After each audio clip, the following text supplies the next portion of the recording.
तो बचपन में शहराला सुनते ही मुझे आंखों से आंसू आ जाते और धीरे धीरे मुझे भक्तांबर भी सिखा दिया, छोटी उम्र में तत्काल सूत्र भी सिखाया। तो मैंने पूछा कि आपको ये सब ज्ञान कहाँ से आ गया? उन्होंने कहा कि जो हम छोटे थे, जब हम जवान, जब हम उस अवस्था में थे शादी के पूर्व में, तो उस समय एक क्षुल्लक महाराज हमारे नगर में आए थे। तो बोला उनका नाम शिवानंद महाराज था। तो ये बहुत ज्ञानी थे। उस समय यहाँ मुनि नहीं हुआ करते थे बुंदेलखंड में। तो बोले कि हम लोग उनसे पढ़ते थे सब तत्कार सूत्र वगैरह सब चीज़ें, संस्कृत ताकत की चीज़ें, और चौका लगाते थे तो गांव में पानी खारा था, 1 किलोमीटर दूर जाके खेतों से पानी लाते थे और चौका लगाते थे। उनसे जो सीखा वही हम तुम्हारे लिए सुनाते हैं और सिखाते हैं। बहुत अच्छा रहा। फिर ऐसा योग मिला कि हमने चार्य चक्रवर्ती ग्रंथ पढ़ा, आचार्य शांति सागर जी महाराज चार्य चक्रवर्ती, तो उसमें बहुत वैराग बढ़ा। हमने बरनी जीवन गाथा पढ़ी, उससे हमारा वैराग बढ़ा। हमने पद्म पुराण पढ़ा और वैराग बढ़ा। फिर हमको तो 10-11 वर्ष की उम्र में आचार्य का दर्शन हो गया, विद्यासागर जी महाराज का। पथरिया में महाराज जी आए तो वहाँ उनके साथ कोई मुनि नहीं थे, अकेले मुनि थे। उनके साथ ये लक्ष्य थे, उनके साथ एक दर्शन सागर थे, योग सागर थे और नियम सागर थे, समय सागर थे और इच्छा सागर थे। सब 2-3 केरल और 2-3 क्षुल्लक लोग थे, कोई और दूसरा नहीं था। तो हमने उनका दर्शन किया। एक बालक सदन में रुके हुए थे महाराज जी। हम दर्शन करने गए तो महाराज जी नीचे फिर करके अपना दिख रहे हैं, कुछ कर रहे हैं। केरल क्षुल्लक लोग अपने कपड़े वगैरह धो रहे हैं, हमने देखा। फिर मंदिर के बाद प्रवचन हुआ, बीच मंदिर के सामने ऐसे बाजू में पंडाल बना, उसके बाजू में आचार्य जी प्रवचन दे रहे हैं, गुरुजी जी का आया है। हमने प्रवचन सुने, तब भावना आई कि ऐसे हम कब बनेंगे। फिर इसके बाद में हमने गिरनार वगैरह की यात्रा की और सब करके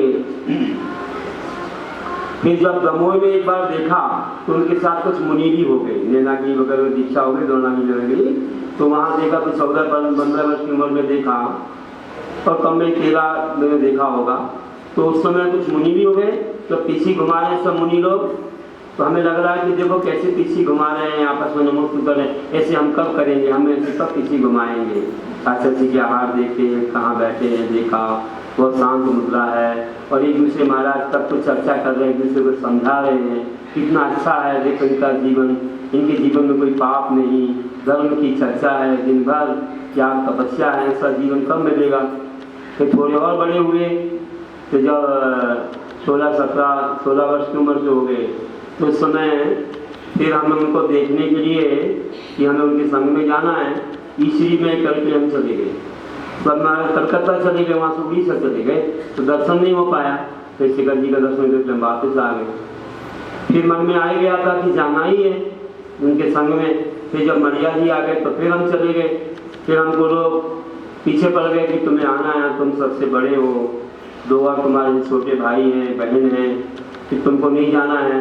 उस समय हम कॉलेज पढ़ रहे थे, तो 17-18 वर्ष की उम्र थी। तो हम गए तो लोग पकड़ने आते, बाबा हाथ पकड़ के खींचते, हम छूट के भाग जाते। इस दरवाजे से आते, दूसरे दरवाजे चले जाते। आचार्य जी की भैयावृत्ति करते, रात में भैयावृत्ति सब सास उनको सुनाते, जो हमने याद किया है जिनवाणी में से बहुत सारी चीज़ें सुनाते। आचार्य जी सुनते, बहुत आनंदित होते। तो इसके बाद 20-25 दिन रहे तो आचार्य जी ने सोचा कि ये लोग बहुत परेशान कर रहे हैं परिवार के लोग, तो कह दिया जाओ कुछ दिन को जाओ फिर आ जाना। तो उनकी आज्ञा हुई तो गए तो वहाँ घर घर निमंत्रण होने लगे, सब लोग बुलाने लगे कि देखो ये त्याग के मार्ग में जा रहे हैं, त्याग के मार्ग में जा रहे हैं। फिर हमने और साधना बढ़ाई। फिर तो हमने क्या किया, एक आसन करने लगे, नमक का त्याग की साधना करने लगे, कभी उपवास भी करने लगे और धर्म ध्यान करते पढ़ते ही रहते और कोई काम नहीं, कहीं मन नहीं लगता कि ये खाना वो खाना, यहाँ जाना वहाँ जाना, कुछ नहीं, हर जगह हिंसा दिख रही है, आरम सारम दिख रहा है। फिर धीरे धीरे विचार आया कि महाराज जी वहीं पर हैं, चलो फिर चलेंगे, पनागर में हैं। तो वहाँ गए, किसी सर्वेकनाथ के नाम सुन लिया, हम सर्वेकनाथ देखने जा रहे हैं। तो मन में सोच लिया अब तो आएंगे ही नहीं। और वहाँ गए, जाने के बाद एक पत्र लिख दिया कि आप जैसे माता पिता अनंत हो चुके हैं, और आप मुझे रोकना नहीं, मैं अपना कल्याण करने जा रहा हूँ। आप रोकेंगे तो आपको पाप लगेगा। और हमारे सबसे माता पिता तो यही है, हमारे गुरु ही हमारे पिता हैं, जिनवाणी माता है, ये हमारी रक्षा करेगी। आप स्वार्थ के हो और ये हमारा कल्याण करने वाले हैं, हमको मत रोकना, हम अब घर आने वाले नहीं हैं।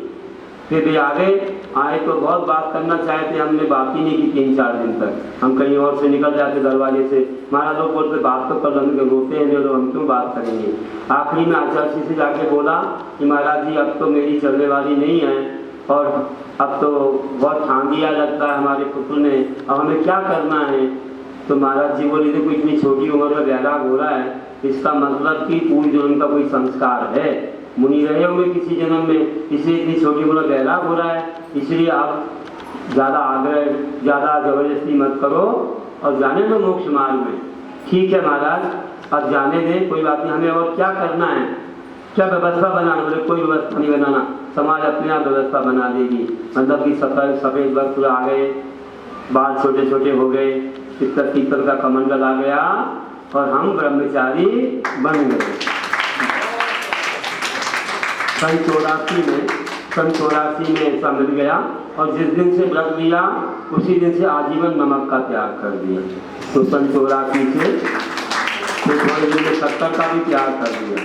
कैसे ये जीवन बन गया। 1 वर्ष 11 महीने में फिर शुद्धक बन गए, फिर 1.25 वर्ष के बाद एदक बन गए।